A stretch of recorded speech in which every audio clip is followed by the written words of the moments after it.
Bueno, muchas gracias Miriam por la entrevista. Te quería preguntar sobre tu último libro, ¿cómo surgió la idea de hacer una novela? Bueno, la idea surgió antes de esta pandemia, se escribió hace ya un año y medio, y en aquellos momentos yo me daba cuenta que lo que le pasa a las personas que vienen a verme a consulta es en realidad lo que nos pasa a todos cuando nos despistamos, y es que el tiempo pasa y nunca vuelve atrás, y cada minuto en el reloj es irrecuperable en la vida. Todos sabemos que nacemos, pero no cuándo nos moriremos ni tampoco cómo. Y cuando vemos que la vida pasa y no avanzamos, tal vez lo mejor es cambiar de actitud. Entonces quise escribir algo que fuera de calidad y que fuera para ayudar a las personas a avanzar y a cambiar de actitud cuando aquello que hacen y cómo lo hacen no les ayuda a ser felices.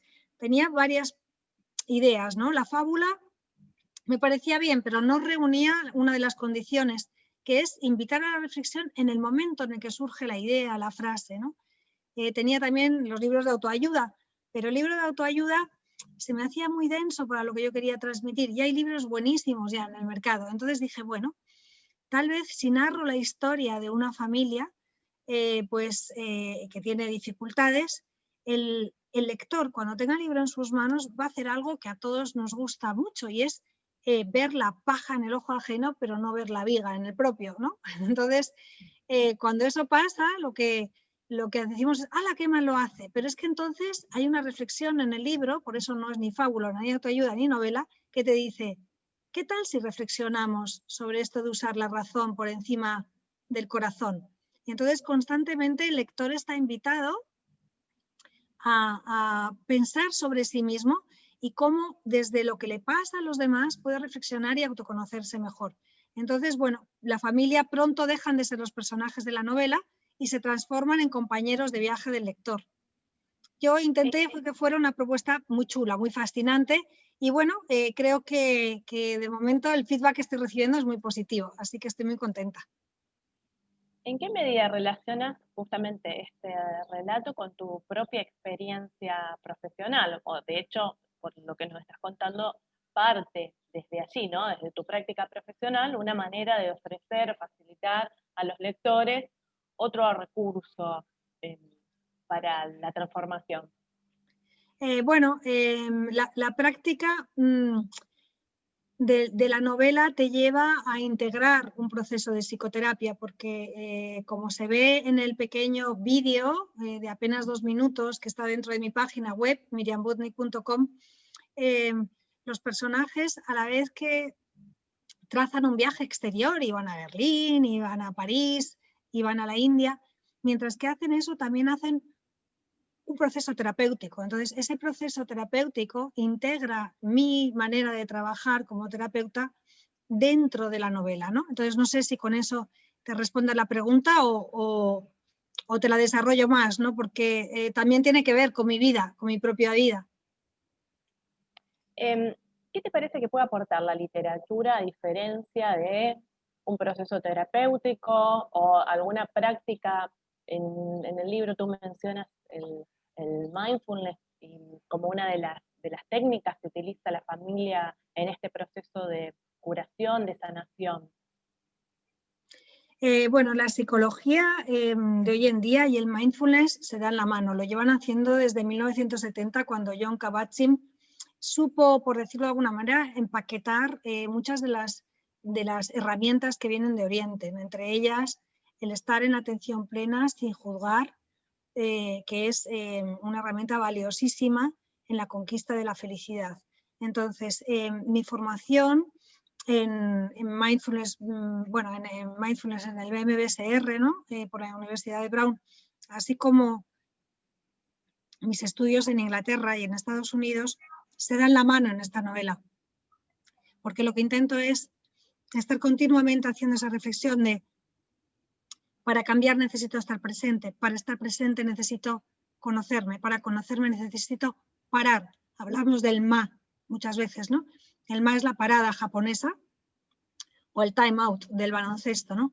Hay que parar y estar en lo que uno está sin juzgar, ¿no?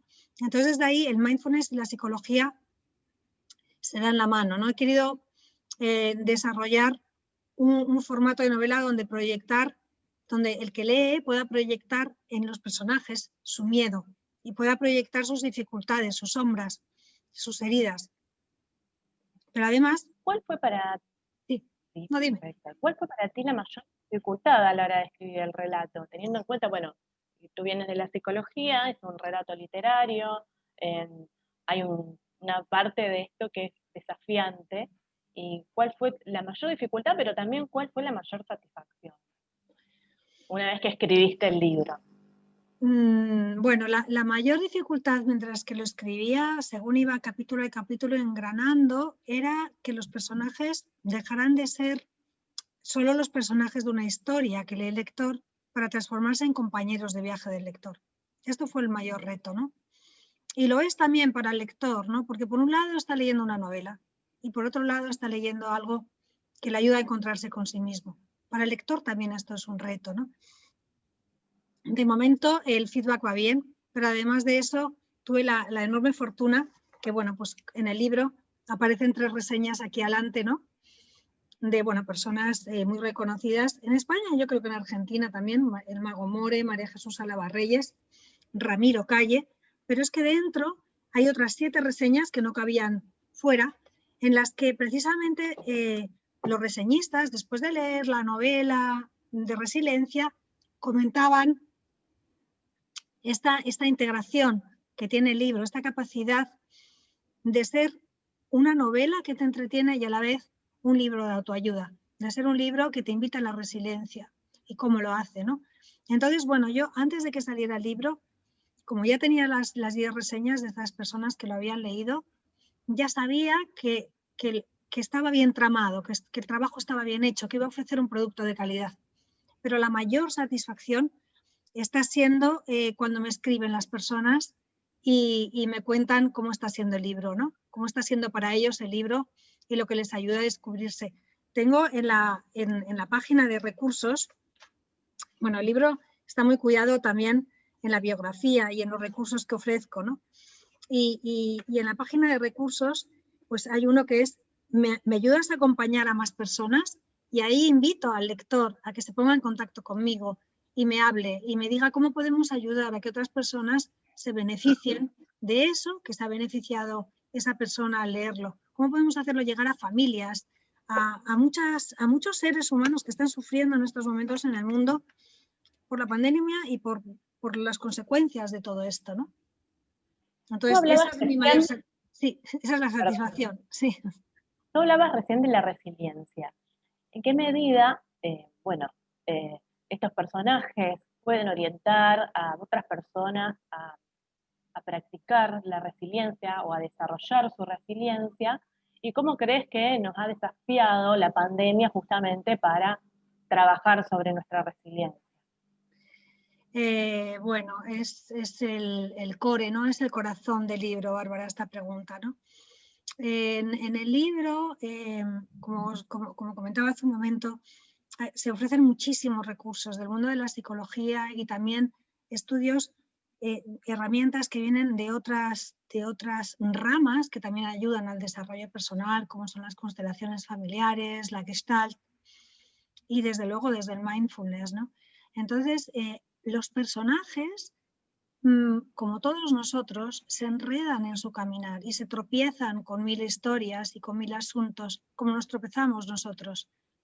Y aprenden y salen con resiliencia y convierten los venenos en miel y le dan la vuelta a aquello que parecía una desgracia para convertirlo en palanca de cambio, ¿no?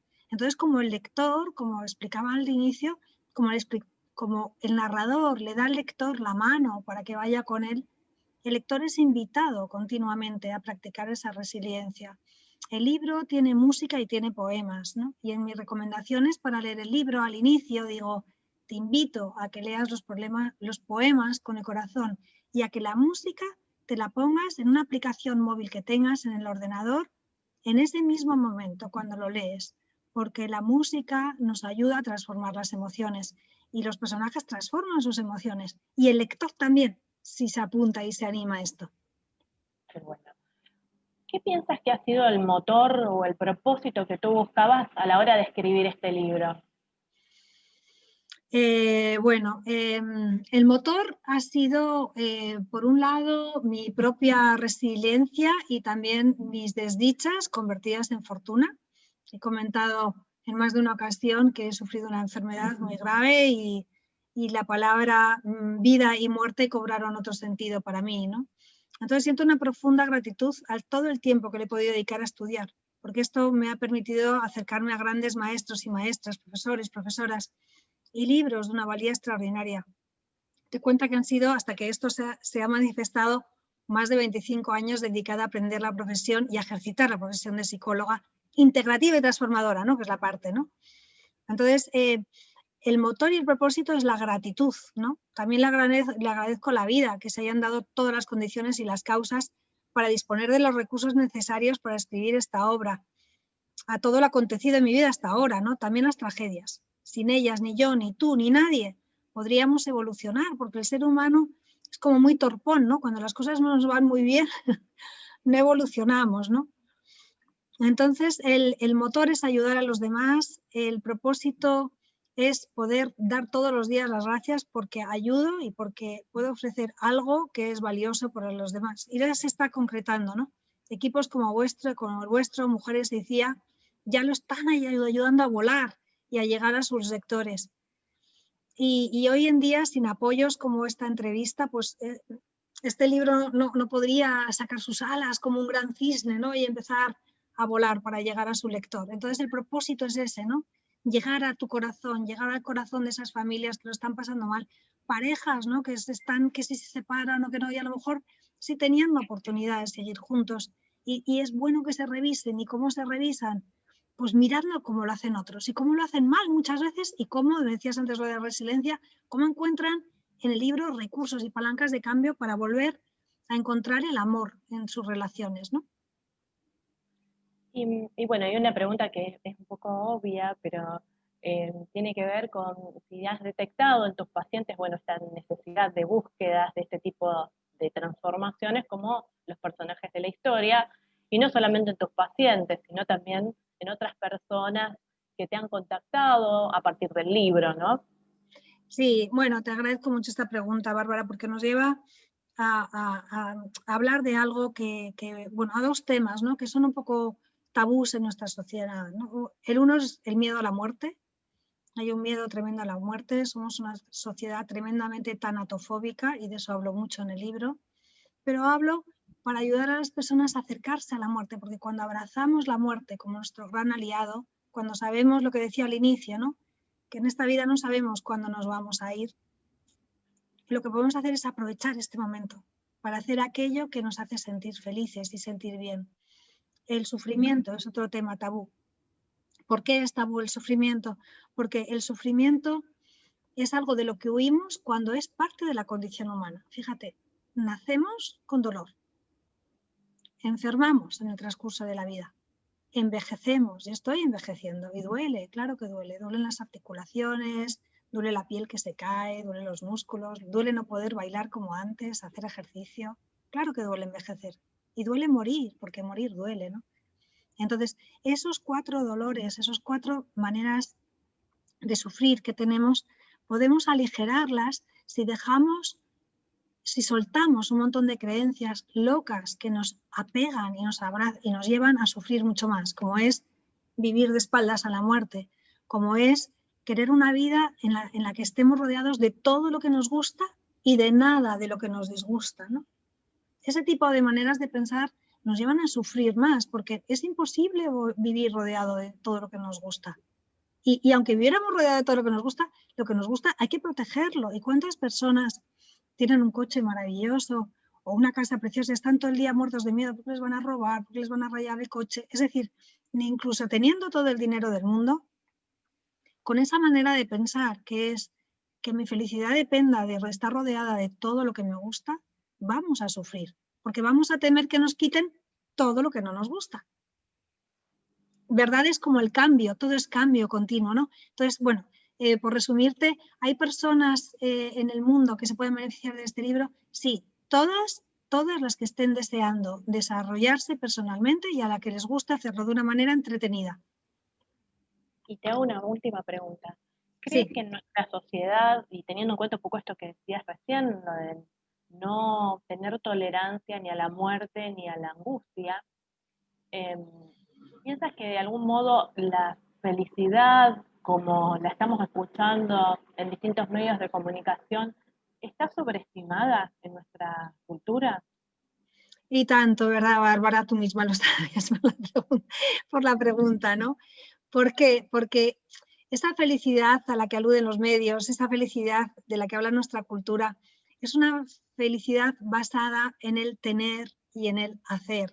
Como yo digo en la novela, en los quehaceres y en los que teneres, ¿no?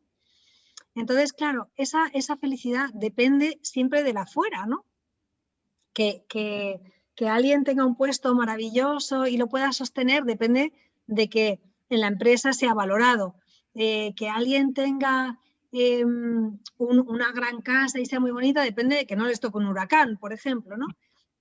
Entonces, todo lo que tenga que ver con el tener o con el hacer, que me lleva a sentirme muy feliz porque he conseguido este logro o este otro, es efímero. Todo eso va a cambiar. Agarrarse a eso es agarrarse al sufrimiento, porque voy a estar muy fóbica, voy a estar muy amarreta, voy a estar intentando sujetar eso y no dejar que la vida fluya. Y la vida es cambio, es continuamente cambio. Entonces, es feliz quien encuentra recursos dentro, de piel para dentro, para desarrollar una vida plena dentro. ¿Y en qué consiste una vida plena, Marva? Pues en realidad en desarrollar todas nuestras virtudes, el perdón, la gratitud, la generosidad, la escucha positiva, en esta línea, ¿no? Cuando desarrollamos eso nos sentimos felices. Cuando mi felicidad depende de que yo lleve un reloj preciosísimo y que tú lo valores, pues imagínate si tú no conoces mi reloj preciosísimo, ¿no? Estoy vendida, soy mucho más vulnerable que cuando elijo una felicidad de dentro para afuera. Detrás del arco iris hace alusión a que detrás de ese mundo de ilusiones en el que forjamos ilusiones que se desvanecen, como el arco iris, hay otra felicidad, está la superación. Y esa superación tiene que ver con vivir una vida plena de dentro a fuera, en la que valoro tanto cada minuto como quien tiene la certeza que se puede morir el siguiente. Y desde ahí doy lo mejor de mí al mundo. ¿Y ese es el tesoro que encontramos detrás del arco iris? Sí, ese es el que te encuentras. Gracias, Bárbara. Yo digo, cuando firmo el libro, ¿no? Muchas veces cuando no conozco a la persona y quiero decir algo de corazón, le digo, ojalá que encuentres detrás del arco iris la superación que te lleva a ti mismo, a lo esencial en ti, a lo que no depende de la afuera, a lo que no depende de teneres y quehaceres, a lo que te hace sentir en plenitud de dentro hacia afuera. Buenísimo. Muchísimas gracias, Miriam. Eh, ¿Quieres agregar algún otro comentario? Sí, quiero agradecer muchísimo a Mujeres ICIA, a Mercedes Bullich, a todas las que estáis ayudando a desarrollar un mundo mejor que vaya más allá de los estereotipos para mujeres y entiendo que también para hombres, por la gran labor que hacéis, por lo importante que es esto. Y quiero daros gracias de corazón por ayudarme a que las alas de detrás del arco iris, la superación, se extiendan, que lleguen a Argentina. Ya lo tenéis en amazon.com. Y se puede leer en Kindle también para que llegue allí. Y el audiolibro está en nada, ya está en casi nada, está en todas las plataformas, que es también una manera muy cómoda de ir en el carro, decís ahí, ¿no? En el coche decimos aquí, ir conduciendo Auto, ¿perdona? auto, El auto, auto de automóvil, claro, sí. en el auto, e ir escuchando esta historia, ir conectando con ella, ir parando, pausando. ¿Qué me dice de mí, ¿no? ¿Qué me hace de espejo y qué me nutre de esto que estoy leyendo a mí? Muchísimas gracias de verdad de corazón a todas. Muchísimas gracias a ti.